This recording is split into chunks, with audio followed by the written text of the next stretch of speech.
Yes, we're here. It's still the conversation. And of course, this is the Lagos segment. You know how we do it here. Today, we'll be talking about the Themes Plus agenda. Yeah, that's a policy blueprint meant to touch every corner of governance, from traffic management to healthcare, education, environment, security, youth inclusion, and much more. But beyond the um, slogan, Themes Plus agenda, what exactly has it done? You know, what is the impact on the everyday Lagosian? Has it lived up to its promise, or is it just another um, political catchphrase? Joining us to have this conversation this morning is Taiwo Olagbade. He's a journalist and social affairs commentator. You're welcome. You're welcome. Thank you so much for having me. Okay, many Lagosians have heard of the Themes Plus agenda.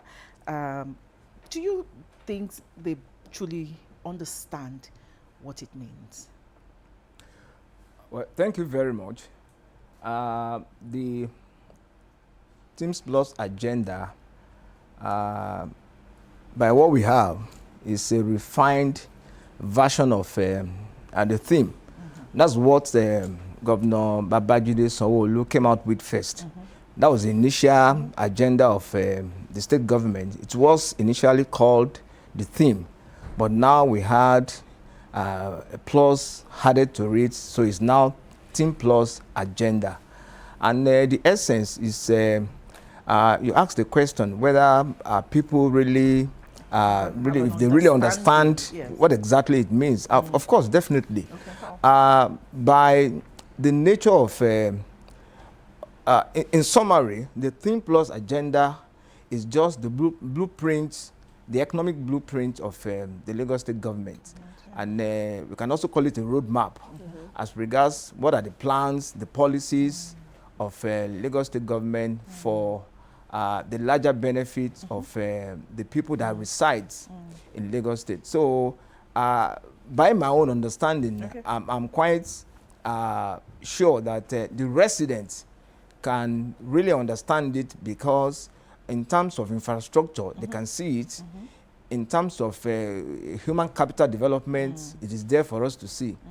And in terms of also welfare of the people, if people can really relate, and if all this also radiates around the people that reside in the state, so definitely we can say submissively that the Theme Plus agenda is work in progress. Okay, you've talked about residents, you know, understanding it, but as a social commentator, as the Themes Plus agenda itself lived beyond what government is talking about?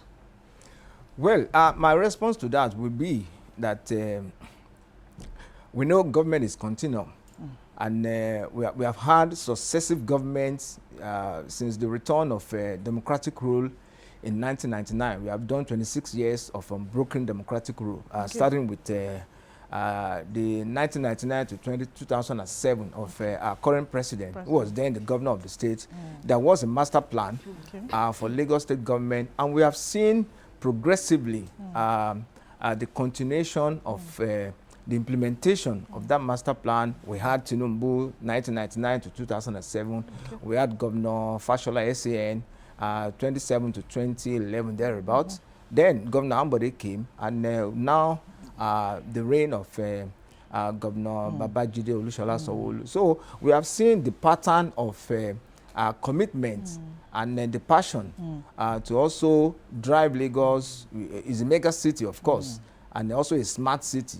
And whether we like it or not, we cannot have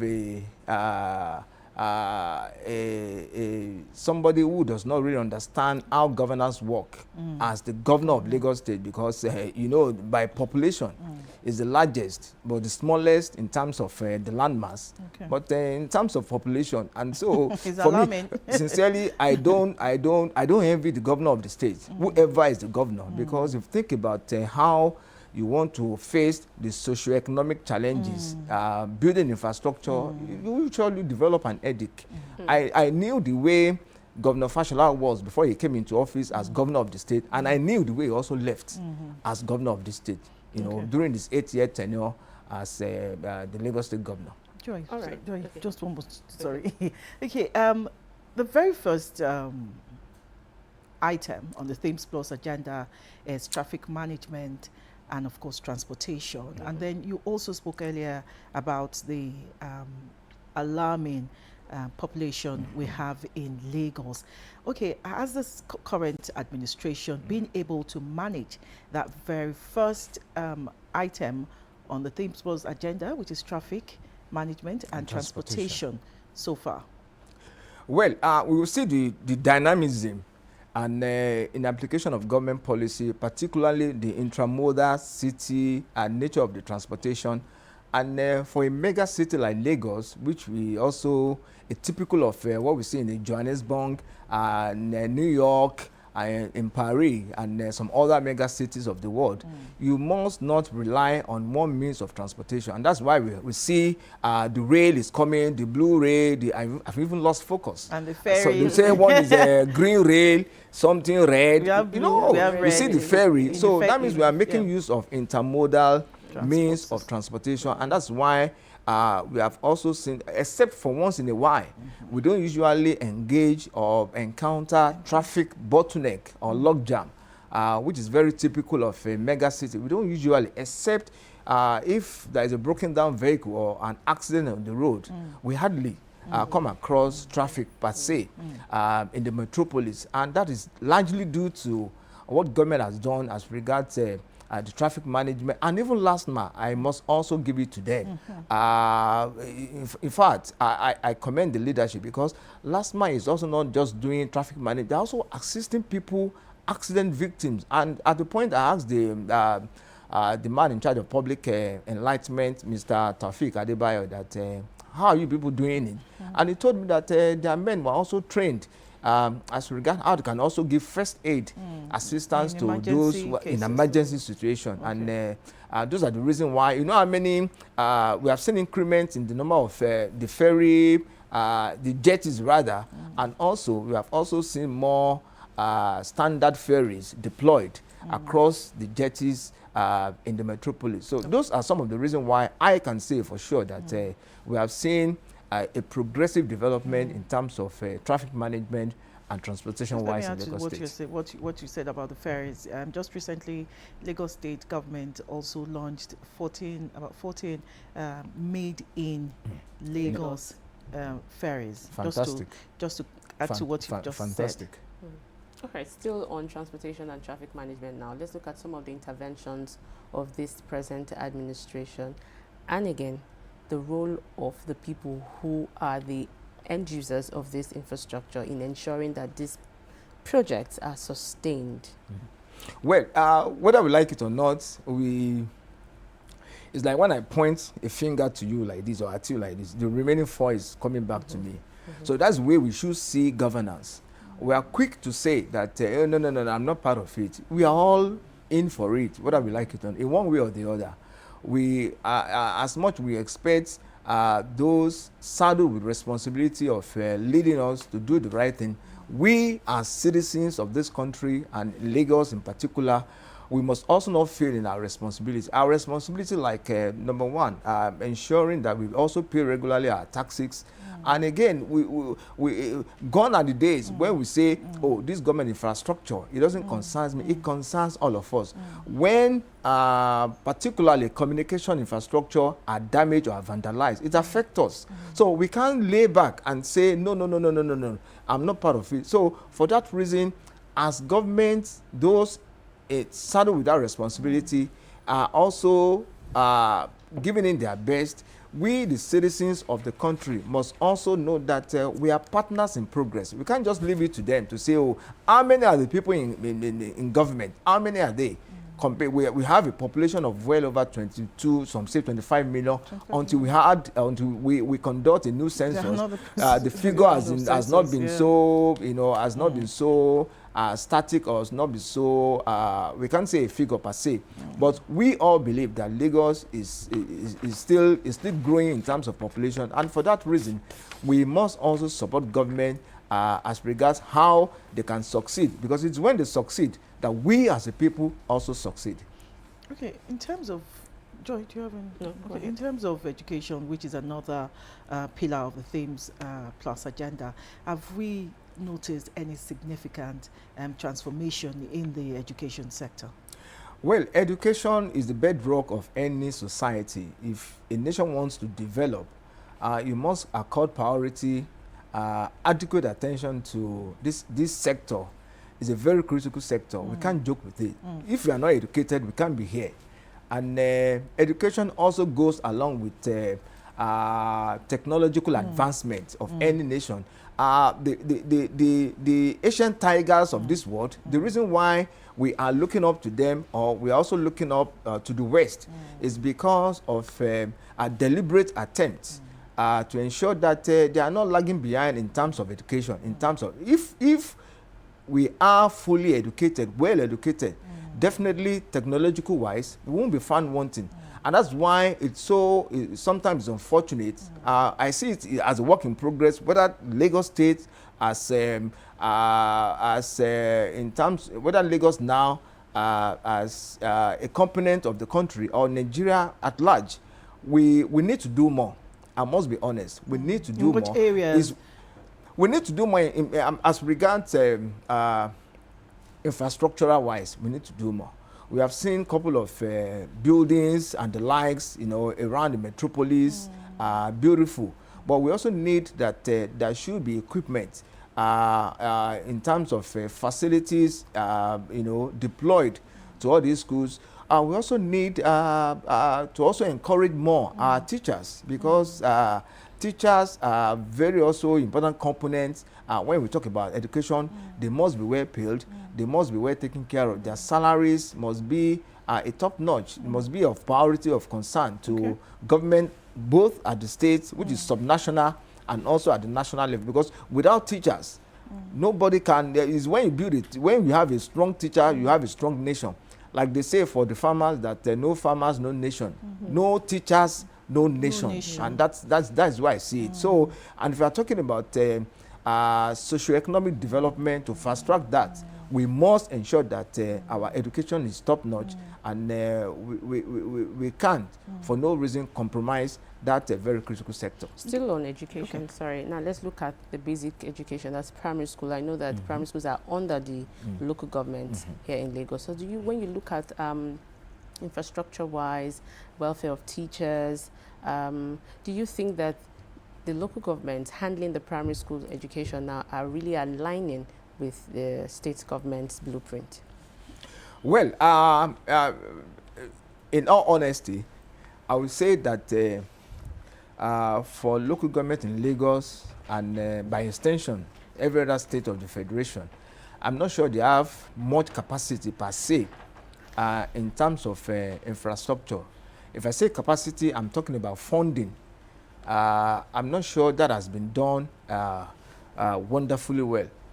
But I know I can say on record as a journalist, there are a number of local governments in Lagos State that have been to their event, that have covered their events, in which they give free textbooks, free bags.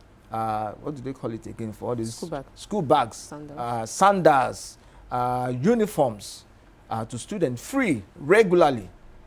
They do that regularly, which is highly commendable, which is also serving as a relief to parents and guidance of this school. But in terms of building of structures, it's just a couple of them that I've seen also from the scratch, building maybe 10 blocks of classrooms, or maybe a story or two-story, one or two of them, you know, very big structure that you even think was also facilitated by the state. So in terms of funding, maybe when we also increase, and thank God that our president has also ensured financial autonomy to local government, but we have not really seen it well much in practice.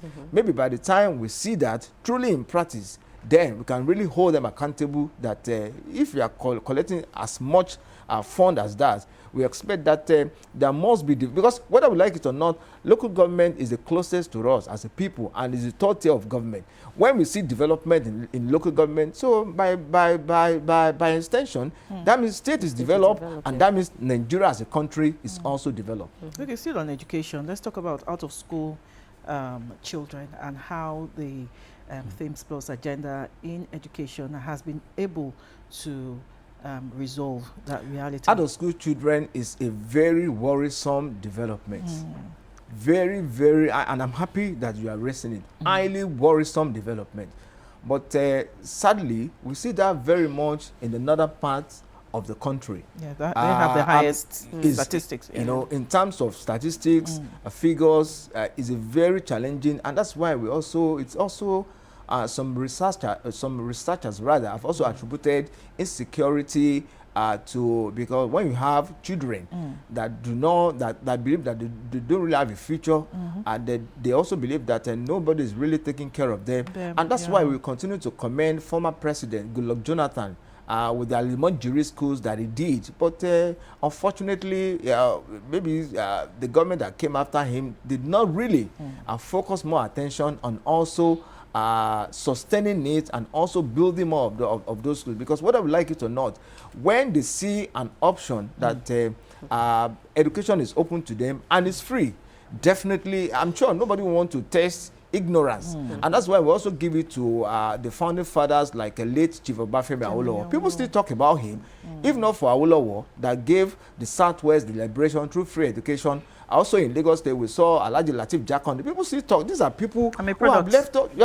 I'm also a product of Lateef Jakonde. Yeah. We went to free school, uniforms, textbooks, and the like. Even at the university level, people who enjoy the free education, be it Unilag, Ibadan, and the likes, you know, we are just hoping that we can bring back that very good old memory. And it's not because there is no money. No. I don't think any governor or even the federal government can say they don't have the money. We saw the figures that were disbursed just last week to the governors. We have the money. Yeah. I think it's about 2 trillion naira or thereabouts. Yes. To 3 and we have, under former late President Muhammadu Buhari, 8 years of blessed memory, the highest we shared in, when you say we share, I'm not part of the sharing. I was going to say the highest they shared among the 3 tiers of government, federal, state, and local government. The highest was close to around 900 billion naira, close to 1 trillion naira. But we have crossed the threshold of trillion naira. Sometimes 1.3, 1.4 trillion, 1.6 trillion. Now about just July, yeah. That's the highest in the nation's history, about 2 trillion naira plus. Yes. So, but are we seeing project that is commensurate to the money that is being disbursed? That's where the challenge is. So I do agree with some that will say we don't have money. We have money, but the way we spend the money maybe misplaced priority. We focus more on elephant projects that those in government will also get kickbacks from, and that also deny the majority, the masses, the socio-economic development that they should derive from being a resident of Lagos State or being a Nigerian, as the case may be. So the money is there. The free education, implemented by late Chief Obafemi Awolowo, late Alhaji Lateef Jakonde, why not? Why not bring it back? If you can do that, most of the children on the street trading, and I know it's also an offense in Lagos State. I've seen the picture of the governor maybe like 2 or 3 times caught children on the road, and he challenged them. Who are your parents? Why are you not in school? So these are the things that we must ensure that even those parents that deny these people their fundamental human right to education should also be arrested and punished, as the case may be. All right, let's move to health and environment now. The Themes Plus agenda emphasizes on health infrastructure. So I'd like us to look at some of the health initiatives that this present administration have championed and how it has impacted on the lives of Lagos residents. Well, health-wise, like they used to say, the common cliche, health is wealth. And a healthy nation is a wealthy nation. So just like we just spoken about education, health is another very critical sector that government must not toy with, whether at national or at subnational or even at the local government level. And that's why recently, before the exit of the immediate past chairman in Lagos State, we saw a couple of them even constructing a primary health care center that you even think that these are projects that could have been handled by the state. And that shows that the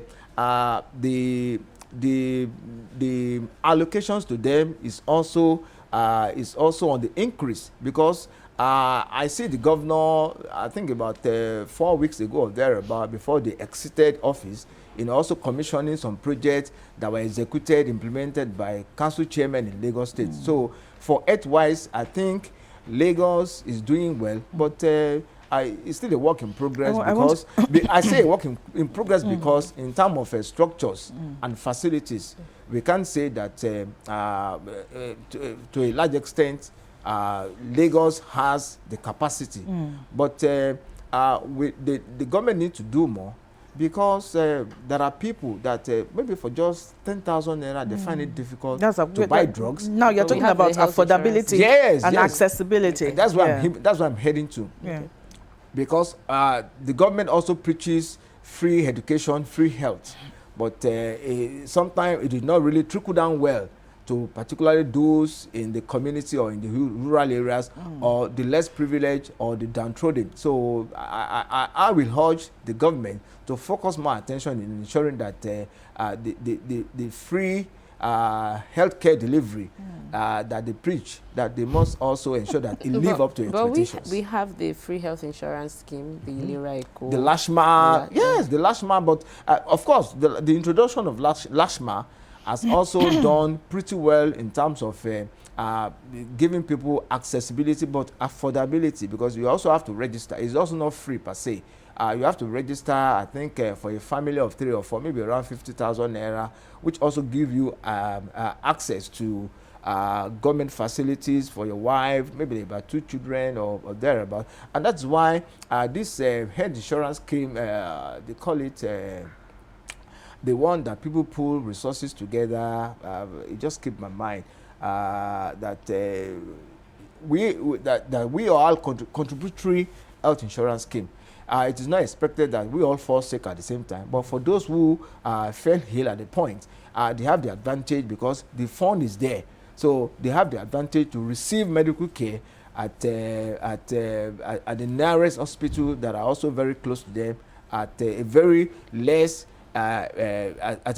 cost compared to when you just go to the hospital. By the time you also enroll on the Lashma and the contributed health insurance scheme, definitely it will guarantee you that anytime that you are sick, you can approach the hospital, and even if you have to pay, it will be less compared to when you are heading straight to the hospital during an emergency. Okay, you've picked some holes now in this. What reforms would you suggest to make it easier for Lagos residents? What I will expect the government to do in terms of funding is, whether we like it or not, we can't compromise the health sector.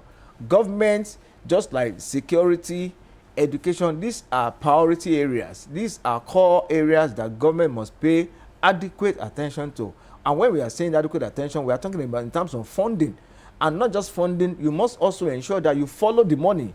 You must ensure that this money are also judiciously utilized, judicially spent, so that in the long run, the larger members of the public can benefit from the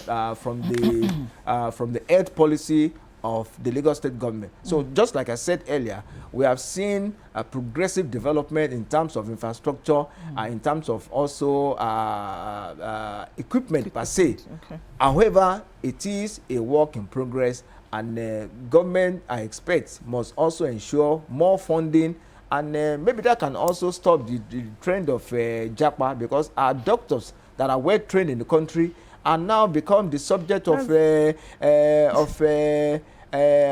poaching to countries around and you'll be wondering if Dubai, if almighty US, almighty UK, almighty Canada are poaching our doctors. That says a lot that Nigeria has the capacity to, even our engineers in all major sectors. You see Nigerian people, travel abroad and are thriving. Do you understand? So why can't we also ensure that we put in place infrastructure that will make them to stay back and contribute to the development of the nation? I'm happy that our sister in the Diaspora Commission, Beke Dabiri, is also, even just like the president was also making call during his visit to China, that Nigerians in China in the diaspora should come back and invest in the country. But they will only do that when they see a conducive environment for them to invest. And when we are talking about the environment, we must consider that there must be security. In a nation where there is no security 24/7, people will think twice whether to invest their money or not in that environment. And there is no country in the world that is totally free of security challenges. But now depends on the political will of those at the helms of affairs to take the challenge headlong. Okay. I always want to add, anyway, Mr. President was also in Japan last week, and he also, asked Nigerians there to also contribute to the growth of the nation. And you also mentioned environment, and we're still talking about health and environment, which is another critical pillar of the Themes Plus agenda. Every time it rains in Lagos, flooding remains an issue, and despite billions being spent on prevention of flooding, why haven't we begin to see a change or a difference in the area of flooding? Well, in terms of environment, I will say that this common saying that if you see something, you also say something. We also... So it's more about the people now? We need a change in our mindset, because even we, just like I said earlier, we are very swift. We are very quick in pointing a finger at people. Oh, the governor is not doing well. The president is not doing well. Whereas we are also a contributory factor to the challenges that we are facing.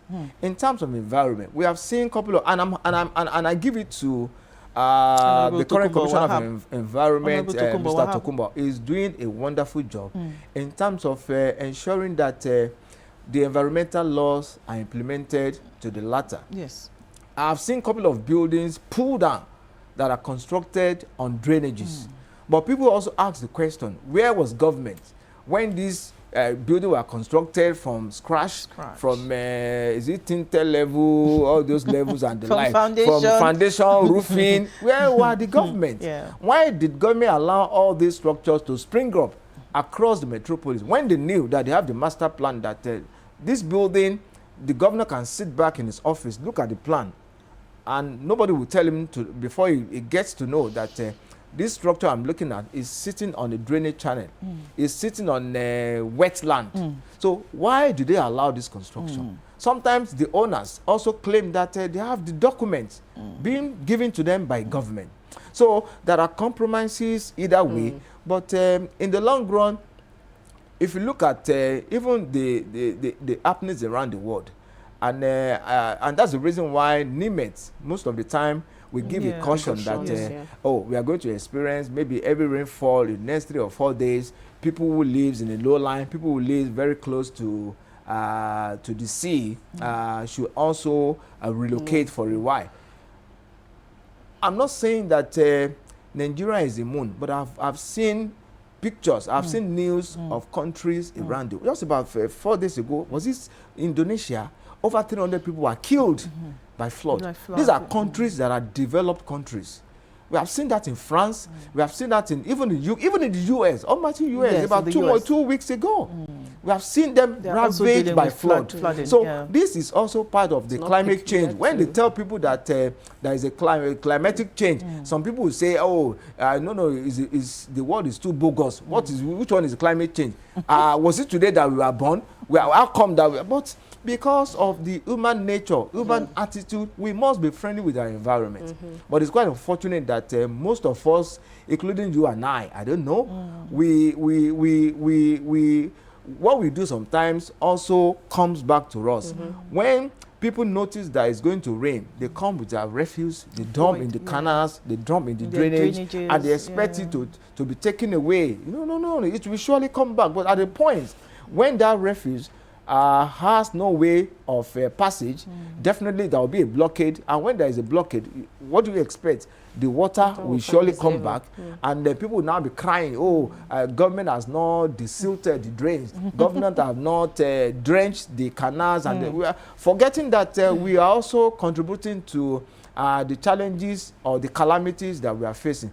But sincerely, I think the Ministry of Environment, the LOMA, the Day Drunk and the likes, and even the highway managers, I think they are doing well. But whether we like it or not, it's always work in progress. There are room for them to also improve on what they do. And I also expect, we have also seen a couple of Lagosians, recalcitrant Lagosians that have been arrested and prosecuted accordingly. Maybe one defecating openly, maybe one dumping drainage. I've seen a couple of pictures, couple of news, even videos. Videos. So the government must ensure that those who are caught in the act are sanctioned accordingly to serve as deterrence to others.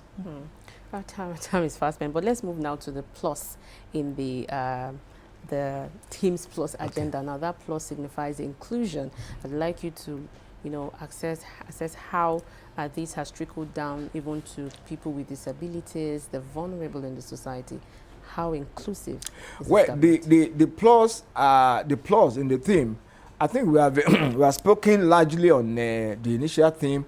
The plus added is thriving economy, effective governance, infrastructural development, and the like. So, in terms of the plus added, I see it as a very smart one on the part of the Lagos State government. And whether we like it or not, we are talking about the largest concentration of people in the country in a very small space. It's an Herculean task. And that's why I do not envy the governor of this state. I don't even know how he managed to sleep at times. Because if we think about the various challenges, Herculean tasks, how to manage traffic, how to ensure that we breach the housing deficit, how to ensure that the environment are clean. You see people trickling. Do you know, if you go to the beggar point, the entry point of Lagos, if you see how many people are coming in trailers, in drones, in luxurious buses, it's an Herculean task. But sincerely, we as residents, I know government are trying their best, but we as residents, I'm an advocate of the fact that we must change our mindset, and we must also play our own role in ensuring that our government cannot do it all alone, and they cannot satisfy our needs at every point in time, because there are peculiar needs to me. There is something that I need that you don't need. There are something that you may need that may not be my own challenge at a point in time. But government must at least try and ensure that they balance the equation. And for that reason, every segment of the society, every sectors of the society must be given a priority attention. And that's what the Team Plus agenda of Governor Babajide Sanwo-Olu has come to do. And for me, I see it as a work in progress, and we can see the dividends of this agenda all around the city of Lagos. Okay, without totally, discarding or saying that the influx of people into Lagos is migration. You can't stop it. Of course, we can't stop it, and it's not a total disadvantage. Lagos is the economic hub of the country, and we have a lot of small businesses springing up, but they have issues with Lagos State. Some of the tax policies, they still complain about multiple taxation, and of course, areas for operation is still a problem for them. How is the Teams Plus agenda, working to solve those issues? In terms of taxation, I'm not an expert in that field, but I will manage to, and that's why the Presidential Committee on Tax Reform by Mr. Taiwo Dele, the committee has completed its job and also submitted recommendations to President Bola Ahmed Tinubu. And I think the date set for implementation is January 1st, 2026, thereabouts. And we are expecting that this will also, I know there are areas that also affect states and local government. But one critical area that which is one of my takeaways from that recommendation is for those who earn so small, The small they are going to businesses. leave them out of this tax Yes. tax net. But for those who earn so much, and that's how major cities, all these west, That are times. developed. But we have seen that it was the reverse has been the case in our own case, in Nigeria for a very long time. That as they used to say it, we collect from the poor to also take care of the rich. But in abroad, in the overseas, they collect more from the rich to take care of the poor, and that's what people also commended the president for, because now most Nigerians that are earning so low are going to be left out of the tax net. So that those who are earning so high or so much will be the one to also pay more and take care of the poor, of the less privileged, which I think it has really balanced the equation, because whether we like it or not, those who are more privileged are also privileged to the infrastructure of the government more than those who are also looking for how to survive and the like. So whether we like it or not, tax is a constitutional responsibility for government and the governed. The government will collect from those that they govern, but we, the government, must also ensure that this money are judiciously expended. That's our own responsibility. But we must ensure that we comply, that we pay our tax. It's a constitutional. If you don't pay tax abroad, it's a major crime. Yeah, But it's a here crime. in Nigeria, most of our big men, most of our, they don't pay tax. They know themselves, and that's why this new tax law under President Bola Tinubu is really getting to them. There is no escape route any longer. All right, we must thank you very much, Taiwo Olakwade, journalist, social affairs commentator, for sharing insightful contributions on the Themes Plus agenda of this present administration here in Lagos. It has been clearly stated that the Themes Plus agenda is clearly more than just a government framework. It is a vision for the future of Lagos, one that requires active participation of citizens and not just the government alone. Thank you so much for your time. Thank you so much for having me. The conversation continues. Stay with us.